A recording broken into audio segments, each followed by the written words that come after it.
Good evening. I'm Teresa Skubic, and this is Forum Daily for Friday, May 23rd. U.S. President Donald Trump cranked up his trade threats today, targeting both smartphone giant Apple and imports from the entire European Union. Mr. Trump threatened to impose a 25% tariff on Apple for any iPhone sold but not manufactured in the U.S. More than 60 million phones are sold in the United States annually, but the country has no smartphone manufacturing. He also said he'd recommend a 50% tariff on the EU to begin on June 1st, which would result in stiff levies on luxury items, pharmaceuticals, and other goods produced in the EU. 5 U.S. senators were in Ottawa today for meetings with the Liberal government, including Prime Minister Mark Carney. The delegation includes 4 Democrats and a Republican, Kevin Cramer. They met with the Ministers of Foreign Affairs, National Defense, and Industry, as well as the Business Council of Canada. A release from the U.S. Senate Foreign Relations Committee ahead of the meeting said that the group planned to stress deep and bipartisan support for a strong partnership between Canada and the United States. Canada's Finance Minister, François-Philippe Champagne, says that there's a sense of unity after emerging from a summit with the G7 counterparts. The finance group came out with a joint statement emphasizing a commitment to strong economic relationships. The group gathered this week in Banff, Alberta, ahead of the G7 Leaders Summit set for next month. Mr. Champagne says that the summit was about finding common ground and that the existence of the joint statement is proof of unity among the G7. My colleagues and I reached agreement on a communique which you will all have seen, which emphasized, above all, the importance of G7 unity in the face of complex global challenges. The agreement on a joint communique at this important point in time demonstrates our shared resolve to work together at this crucial point in history. During this week's meeting, we had productive and frank discussions, very constructive, very engaging discussion on the global economy, on global imbalances, on non-market policies and practices which have led to overcapacity, combating financial crime, and artificial intelligence. So as you can see, we had a broad-based agenda, and we found common grounds. This is what the G7 is about. You have the largest economy in the world, and we found common ground on the most pressing global issues that we face. We also discussed the situation in Ukraine, during which Minister Marchenko participated. And Minister of Industry Melanie Joly visited a leading automotive testing and research facility on Thursday to meet with representatives of the auto sector in order to discuss a path forward for the industry. Ms. Joly laid out her top priorities in her new position as Canada's industry minister. My 3 priorities are these ones.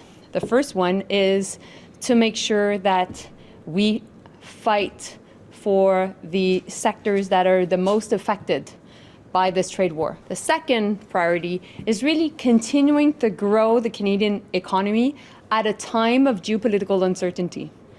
And so this is a huge challenge, but this is something I think that we can really continue to do, particularly in a couple of sectors. Definitely the defense sector, which will help our manufacturing sector. Definitely also through working on empowering AI, and at the same time in the energy sector. And finally, the third priority that I have is really attracting the best talent in the world. We have an opportunity that we've never seen since the Vietnam War to attract the best and the brightest, particularly coming from south of the border, and we will make sure that we seize this opportunity. During the press conference, Ms. Joly was asked whether or not the federal government has any plans to bring back its EV rebates or to reduce tariffs on EVs made in China in order to encourage Canadians to purchase electric vehicles. It is definitely our intent to make sure that Canadians can benefit from lower prices on electric vehicles. We said it in our platform that we would be bringing back the support programs for electric vehicles, so we will work on this issue. We know that it is important for our auto sector. It is also important to make sure that Canadians are able to have access to affordable electric vehicles. So this is something that I'll be working with the Minister of Finance on. The union representing 55,000 Canada Post employees has called for a countrywide halt to overtime work. describing it a legal strike action and saying that its negotiators will continue to review the latest contract offers from the mail carrier. The Canadian Union of Postal Workers said that members were being told to refuse any work beyond 8 hours in a day and 40 hours in a week. Canada Post issued its own statement this morning, saying there are no rotating strikes or national work stoppages as of now, and postal operations will continue. Benjamin Netanyahu launched a blistering attack on the leaders of the UK, France, and Canada for being on the wrong side of humanity. The statement by the Israeli leader came after 2 Israeli embassy staff members were killed at the Jewish Museum in Washington, D.C., and days after the UK, France, and Canada attacked Israel's expansion of its war as disproportionate. They described conditions in Gaza as intolerable and threatened a concrete response if Israel's campaign continues. I say to President Macron, Prime Minister Carney, and Prime Minister Starmer, when mass murderers, rapists, baby killers, and kidnappers thank you, you're on the wrong side of justice. You're on the wrong side of humanity. And you're on the wrong side of history. Now, these leaders may think that they're advancing peace. They're not. They're emboldening Hamas to continue fighting forever. And they give them hope to establish a second Palestinian state, from which Hamas will again seek to destroy the Jewish state. And mind you, it's not going to be a state free of Hamas. When you establish a Palestinian state, we've seen it. The radicals take over. Iran sends them in and they take over. So don't give us this talk. It'll be a peaceful Palestinian state. It won't be. But the hypocrisy doesn't stop there. These and other leaders have bought into Hamas's propaganda that says Israel is starving Palestinian children. The man charged with fatally shooting 2 staff members of the Israeli embassy in Washington told police after his arrest, "I did it for Palestine, I did it for Gaza." That's according to court documents released on Thursday, charging 31-year-old Elias Rodriguez with the Wednesday night attack. This morning, D.C. officials gave an update on the charges. And as I speak right now, there is an individual who is being presented in court and charged with various crimes. 31-year-old Elias Rodriguez of Chicago, Illinois, is now charged by complaint after his initial appearance before U.S. Magistrate Judge Matthew Sharbaugh with the following: murder in the first degree for the murder of 30-year-old Yaron Levshinsky, a foreign official and official guest of the United States. Mr. Levshinsky was here on official business for the State of Israel. The defendant Rodriguez is also charged with 2 counts of murder in the first degree for both Yaron Levshinsky along with 26-year-old Sarah Lynn Milgram of Kansas. In addition, there are several felony firearms charges for discharging a firearm in the middle of a violent crime and for causing the death of an individual through the use of that firearm. Now, this investigation is continuing, and as you can see, we have most of the stakeholders here today who will be given an opportunity to speak with you. But what I want to be clear about today, since this is the first time you're hearing from me, is that this is a horrific crime, and these crimes are not going to be tolerated by me and by this office. A young couple at the beginning of their life's journey, about to be engaged in another country, had their bodies removed in the cold of the night in a foreign city in a body bag. We are not going to tolerate that anymore. And in the White House briefing yesterday, Press Secretary Caroline Leavitt spoke on the incident. President Trump is saddened and outraged over the brutal murder of 2 Israeli embassy staff here in Washington, D.C. last night. Yaron Levshinsky and Sarah Milgram were a beautiful young couple. In fact, we learned that Yaron was planning to propose to Sarah next week in Jerusalem. Yaron's father, Daniel, spoke about the young couple's devotion for one another this morning. He said, "They were in love, one for the other. The embassy told us they were like a star couple at the embassy. I never expected something like this. He had his whole life before him." These words, especially every parent knows, are heart-wrenching. The evil of anti-Semitism must be eradicated from our society. I spoke to the Attorney General this morning. The Department of Justice will be prosecuting the perpetrator responsible for this to the fullest extent of the law. Hatred has no place in the United States of America under President Donald Trump. Everyone here at the White House is praying for the victims' friends and families during this unimaginable time. Coming up after the break, we'll be sitting down with Israel's ambassador to Canada to further unpack the recent shooting at Israel's embassy in Washington, D.C. After that, a scandal has erupted in Canadian politics, with a former Green Party member endorsing the murder that took place in Washington. We'll have these stories and more news coming up right after the break.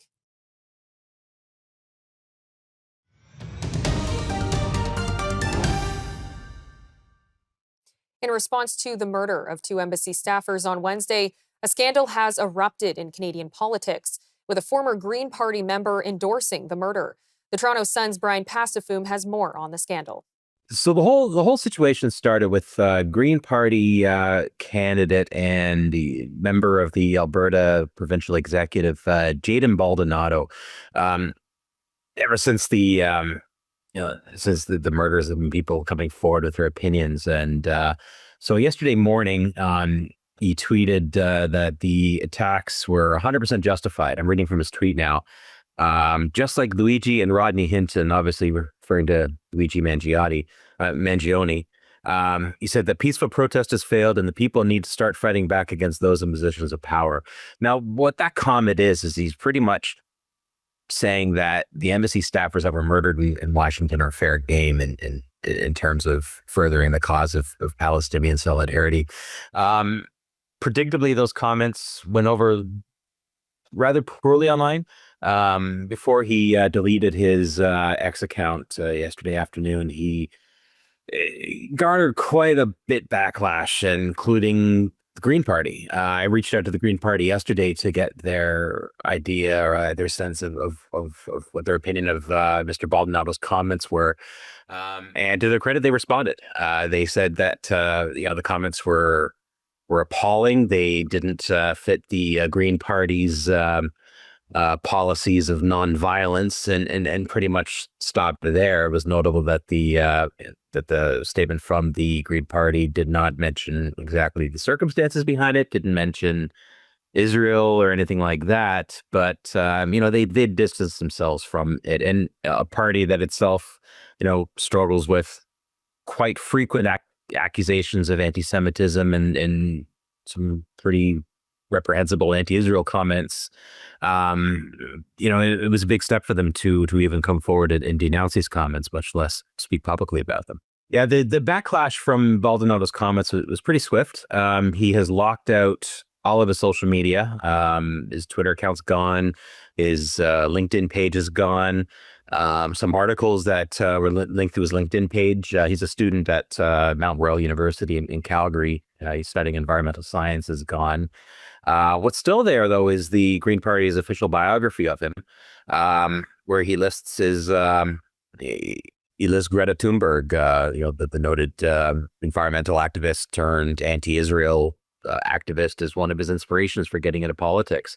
He describes himself as almost like a lifelong, advocate of the Green Party, but it seems that after these comments, I don't think any political party in Canada is going to want anything to do with him. It's going to be interesting to see kind of where his life goes from here.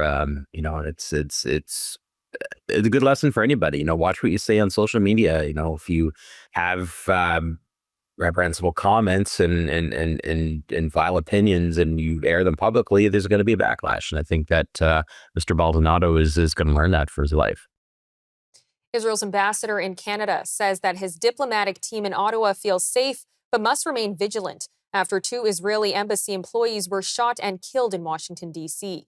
Ido Moed said that the embassy is shocked and devastated by what happened and that staffers have to be aware that the risks are greater than ever before. Ambassador Moed joins us now. Thank you so much for being with me, Ambassador. Thank you for having me. Now, can you describe the immediate impact that the incident in Washington had on your diplomatic staff in Canada? Well, we look at our colleagues and we know that they're doing we are and them, we're doing the same thing. We've had our annual Independence Day celebration event this week, and actually just before this happened. And so when I said that I feel safe because we see that the Canadian authorities take all precautions necessary to make sure that we have our events in the most safe way possible.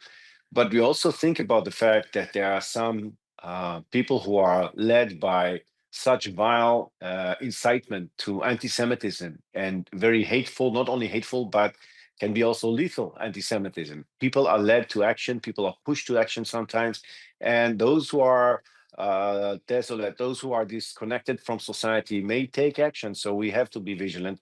And not only that, we have to be prepared to do whatever we can all together. It's not just us at the embassy, but everybody around us, all society, to combat this hate, to combat this incitement, this very aggressive form of anti-Israel hate marches that take place on the streets, all of that.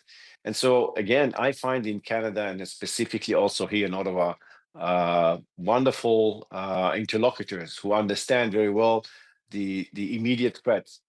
What worries me more is the longer term. How do we get out there and do whatever we can to uproot this hateful incitement to action, which actually threatens our societies, not just here, but everywhere around the world?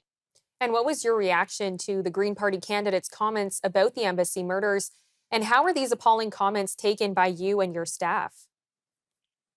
Well, I was not aware of these comments before, and I think that it's just appalling that anybody applauds the murder of an innocent couple, beautiful 20-year-old couple, Yaron and Sarah, who met while they worked at the embassy, and were planning. He was planning to propose. Yaron was planning to propose to Sarah next week in Jerusalem, and we just can envision this beautiful sight of them meeting at the kotel or wherever it would be, and creating a new family and so on, and all of that is all of a sudden destroyed by this delusioned person probably who took their lives.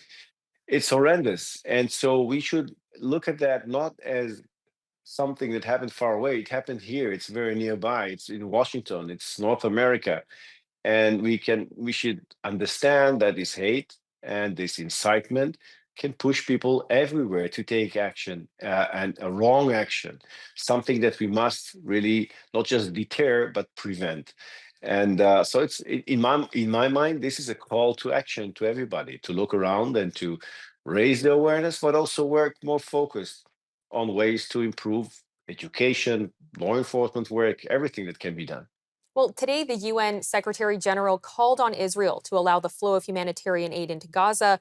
But in a video released last night on X, Benjamin Netanyahu said that Israel has sent 92,000 aid trucks to Gaza. What is the reality on the ground in Israel right now? The reality on the ground is that there are 58 hostages being held in the dungeons of Gaza. 20 are alive, the rest are not. Among them, the remains of the Canadian Judy Weinstein Hagi, who was a peace activist who was driving Palestinian families from Gaza Strip to Israeli hospitals to provide for them transportation to get to medical services and treatments that they couldn't get in Gaza. That's our reality.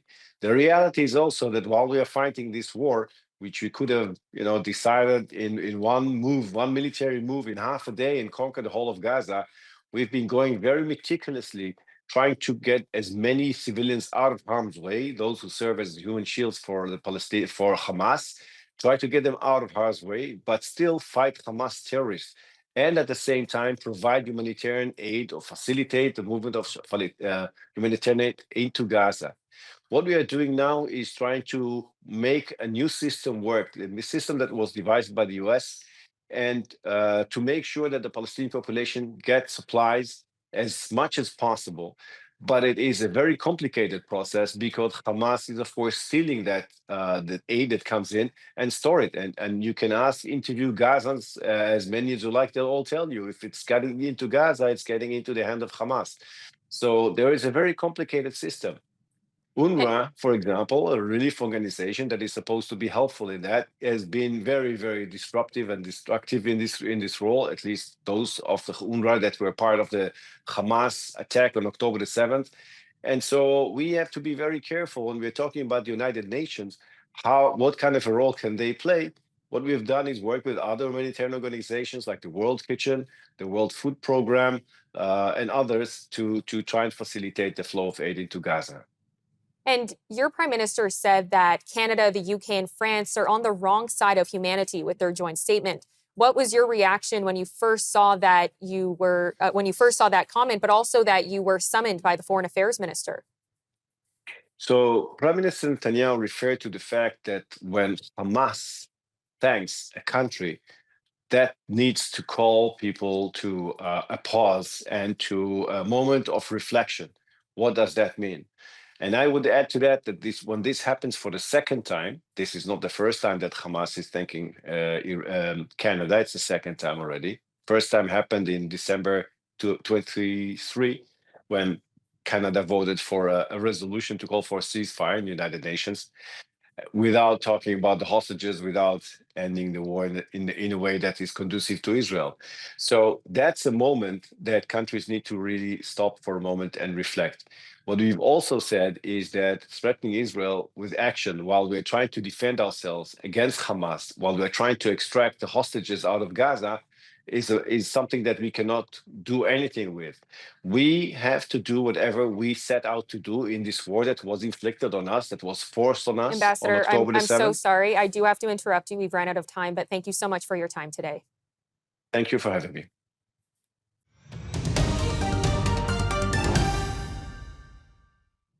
Canada's Western premiers say that they've agreed to identify, plan, and develop new economic corridors to connect provincial resources to international markets. Some of the work around this table with respect to opening up the New West Partnership to not only all provinces but territories, to really rip down those any of those interprovincial hindrances or hurdles that we might have in free and open trade, procurement, as well as labor mobility across the nation. But I would say that this conversation around port-to-port access and really creating access for the European and Asian markets for a significant portion of Canadian goods, access to those European and Asian markets for mine products, for rare earth and critical minerals that are looking at. There's many entities looking at investments throughout northern Canada. The connecting through a corridor of some of our northwest ports with potential ports in Hudson Bay, and how you could build off that core piece of infrastructure to really add to our Arctic security, connecting maybe an Arctic port down the way, or even further connecting that core corridor infrastructure, that port-to-port connection out into areas in Eastern Canada as well. And, therein lies, I think, the opportunity for each of us as Canadians is, to work together to enhance the economic opportunities that we have through discussions just like what happened here today. After meeting for 2 days in Yellowknife, the leaders from British Columbia, the Prairie Provinces, and Northern Territories say that it's time for Western Canada to become the country's economic engine. The feeling I had around the table is that all the premiers recognize that this is the moment for Western Canada, that we are going to be the engine that drives the Canadian economy for the foreseeable future. And that if we're going to realize our potential, if we're going to ensure that we realize the vision and the responsibility, frankly, to all Canadians that comes with that series of opportunities that are in front of us right now, we have to work together. And there is no worse time for us to get dragged into conversations about splitting up the country or this kind of thing than right now when in front of us is all this amazing opportunity. I was so honored to be a part of this table at this moment with these premiers that all see the opportunity. And when you look at this communique and the work that we did together and everybody agreeing and understanding the moment in front of us, whether it's around national security or whether it's around energy or whether it's around resources or whatever it is, we're working together, and we're working together for Canadians, and made me profoundly proud. The premiers say that building new infrastructure for resource development will be beneficial for all Canadians. The annual meeting comes 2 weeks before all Canada's premiers are to gather with Prime Minister Mark Carney in Saskatoon. And in that same news conference, Alberta Premier Danielle Smith said that momentum for Alberta's secession could be deflated should Ottawa deliver more economic projects to the West. I have said that we want a sovereign Alberta within a united Canada. That's what I have said from the beginning. It was my very first bill. And I think, in fact, if Prime Minister Mark Carney acts on the ideas in our communique today, that it would take the wind right out of any effort. The frustration that Alberta has been that it's been a lot easier to do business with our southern neighbor than it's been to do business across the country. And what I've seen since November is a real spirit of esprit de corps among the premiers, talking about how we can help each other, how we can trade with each other, how we can work together to create new economic corridors so we can all get our various products to markets. And if we can find some support from the federal government on that, I think that's all that the people of Alberta have been looking for. And a new Leger poll suggests more than half of Canadians say they understand Alberta's desire for independence. But nearly 2/3 of the roughly 1,500 Canadians recently surveyed online said that they don't want the province to split from Canada. Meanwhile, 77% of Conservative voters say they understand the reasons behind the separatism movement, but only 48% of Liberal supporters responded the same way. A Conservative MP has launched a petition to end the temporary foreign worker program. Ontario MP Jamil Javani's petition claims the temporary foreign worker program is taking jobs away from Canadians and suppressing wages. Javani posted a social media video talking about the petition and links immigration to doctor shortages, crowded hospitals, the housing crisis, and a challenging job market. The first thing I'm going to do as the Member of Parliament for Bowmanville Oshawa North is launch a petition to end the temporary foreign workers program. This program has been a disaster for workers in this country. From January to October of 2024 alone, over 160,000 work permits were issued for this program. And a fraction of those for seasonal agricultural work might make sense, but the vast majority are putting a crunch on the workforce in this country. Last year, the government announced plans to reduce the number of temporary foreign workers being admitted to Canada. The city of Vancouver says it will begin consolidating the memorial sites near the scene of the Lapu Lapu Festival attack that killed 11 people last month. It says that 2 sites will be allocated for the memorials, one at 3rd Avenue and Fraser Street, and a new one at Mountain View Cemetery. Filipino BC, who organized the event on April 26th, said in a separate statement that people are still navigating immense grief, and an important part of collective healing is ensuring memorials are accessible and respected. Unions representing actors and writers are urging the CRTC not to classify AI-generated material as Canadian content. The Alliance of Canadian Cinema, Television and Radio Arts says that classifying material made by artificial intelligence as CanCon would be a betrayal of Canadian performers. Which brings us to the impact of artificial intelligence, which threatens performers' jobs if not appropriately regulated. The use of AI, including in dubbing and background performances, must disqualify productions from certification by the CRTC. Under no circumstance should AI-generated material ever be considered Canadian content. Otherwise, it is a betrayal to our performers, who have already seen their moral rights violated and job opportunities limited by AI. With widespread use of AI for dubbing, we urge the Commission to work to protect the livelihoods of Canadian performers. Dubbing is an essential component of work for Canadian actor-performers and cannot be undermined. In closing, it is only with an updated definition of Canadian content one which takes into account the contributions of performers, alongside appropriate protections for Canadian actors, that we will finally have created a broadcasting system where we are standing up not only for Canadian performers, but for Canada's creative industries and culture as a whole. The Actors Union is appearing at a 2-week hearing as the federal broadcast regulator considers how to modernize its definition of Canadian content. A new Auditor General report finds that half of Quebec's population live in communities with no first responder service. First responders can include firefighters, police officers, and other people with first aid training. Thursday's report says that 45% of very urgent calls in municipalities without first responders have an ambulance response time of more than 10 minutes. A government-mandated committee recommended this be addressed back in 2014. But as of last September, 70% of communities had no first responder service. Liberal MNA Andre Fortin commented on the Auditor General's report, saying that the Minister of Health of Quebec has not fulfilled his promise to the province. There are lots of places across the province where it is extremely difficult to get emergency services on time and an acceptable delay. We keep hearing reports of patients who are waiting way too long to get emergency services, and it has an impact on their life, their quality of life, the availability of these services that they need in a timely fashion. So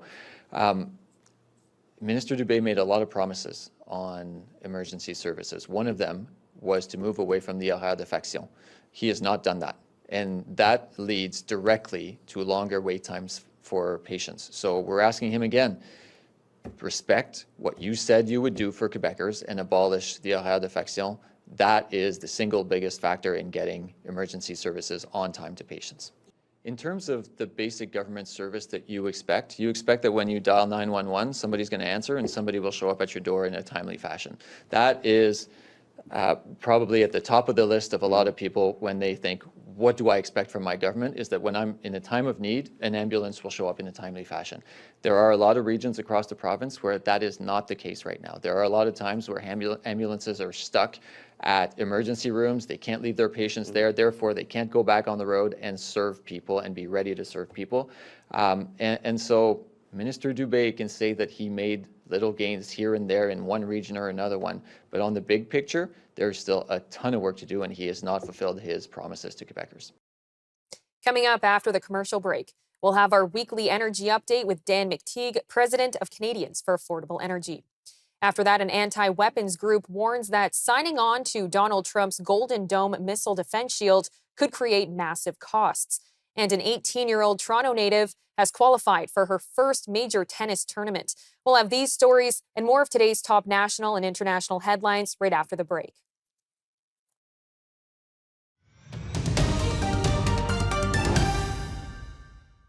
Welcome back. Now it's time for our weekly energy update with Dan McTeague, president of Canadians for Affordable Energy. All yours, Dan. Well, thanks once again, Teresa, and another very interesting week. We've just passed the May 2-4 weekend, and we did see, in fact, prices go up, not just on the wholesale side, that is to say, on the rack side or on the refinery side, as a result of especially in the U.S., lower output, lower production, and slightly higher demand.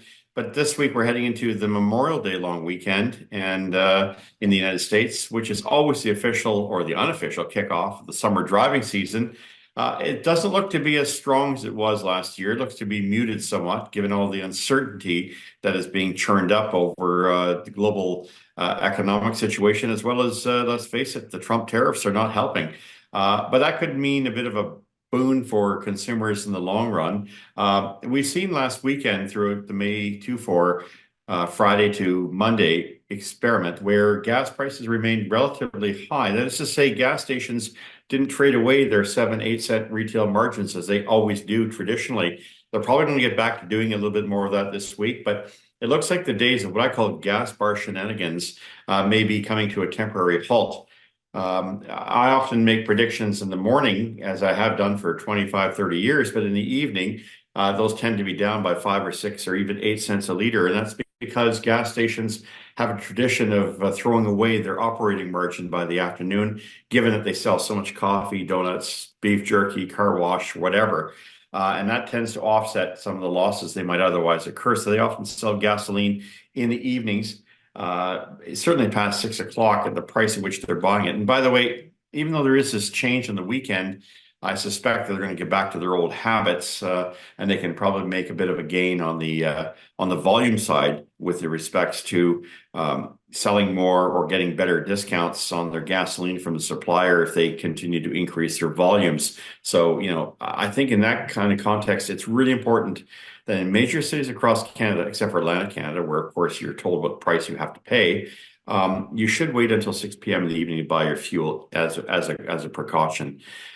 Now, of course, the United States is going to see a bit of an increase in prices as we head towards this weekend, although not a lot, given that I suspect Donald Trump made comments about potentially putting tariffs on Apple if they don't bring more jobs back into America from China, and of course, starting a spat with the European zone. Now, nothing says push down the price of commodities more than creating a potential risk. And by these kind of statements, usually they're followed up with little or no action, but sometimes they are.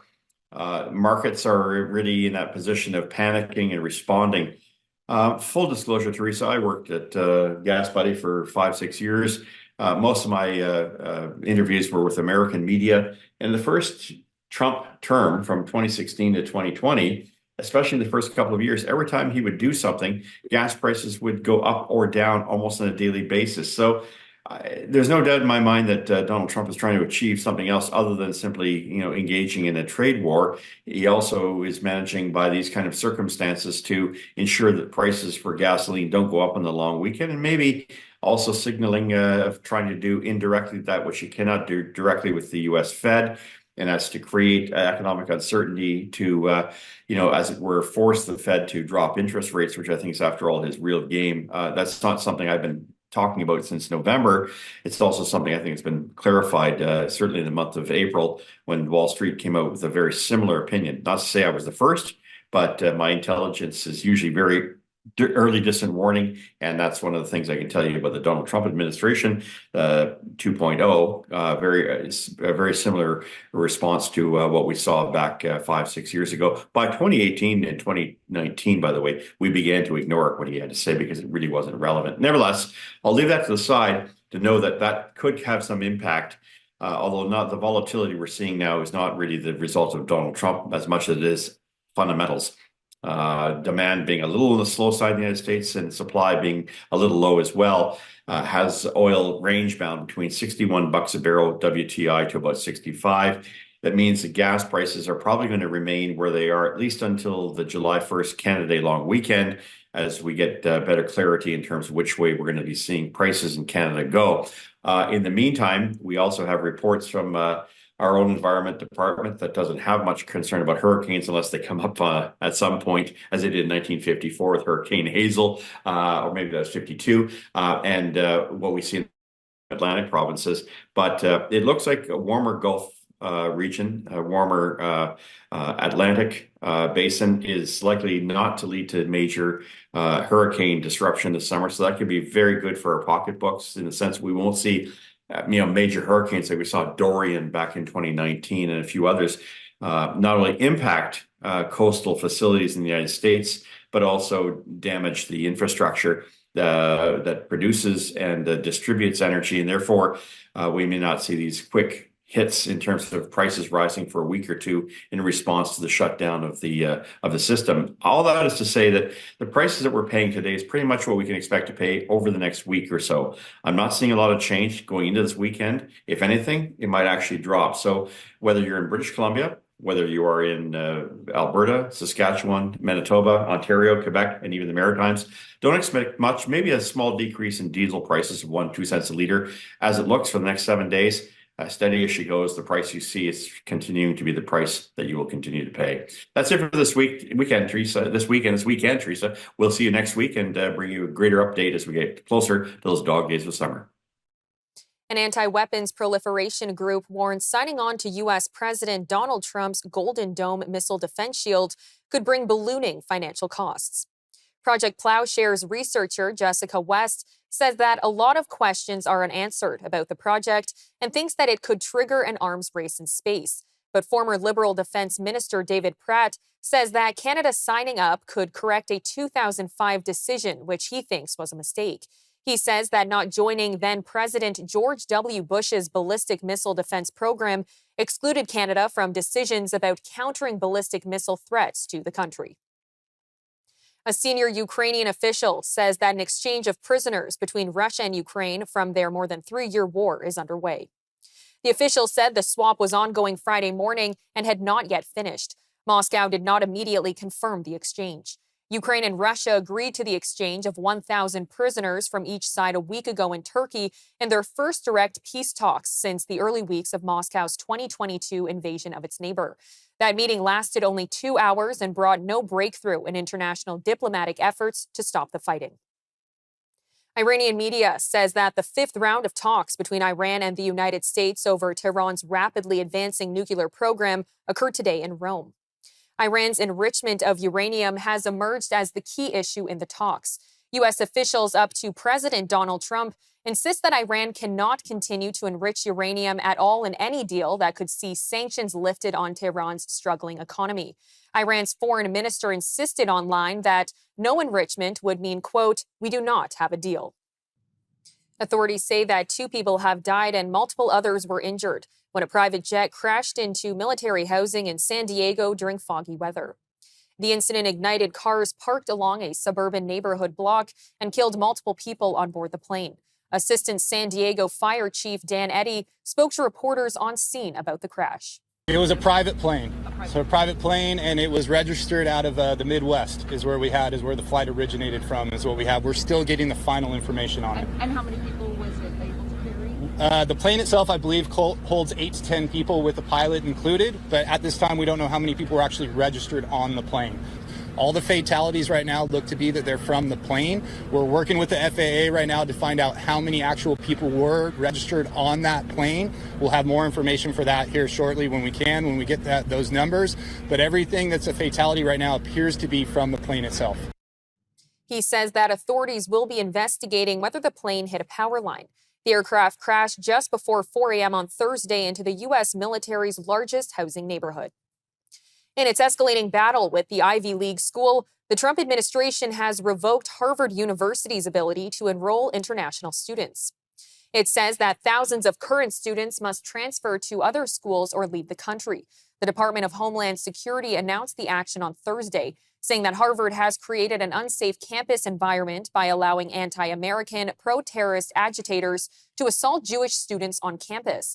It also accused Harvard of coordinating with the Chinese Communist Party, saying that it hosted and trained members of a Chinese paramilitary group as recently as 2024. Canadian Victoria Mboko has qualified for the first major tournament of her young tennis career. The 18-year-old Toronto native advanced to the main draw at the French Open after a 7-5, 6-3 win over Slovenia's Kaja Juvan in the 3rd round of qualifying. It was the latest breakthrough in a season where she's won 40 of 45 matches. Mboko will join 4 other Canadians, Leylah Fernandez, Felix Auger-Aliassime, and Denis Shapovalov, in the main singles draw at Roland Garros. I'm Teresa Skubik, and that'll do it for your look at national and international news for today. For more news on demand, you can always visit our website at forumdailynews.ca and make sure to follow us on our social media handles on X and TikTok. Good night, Canada.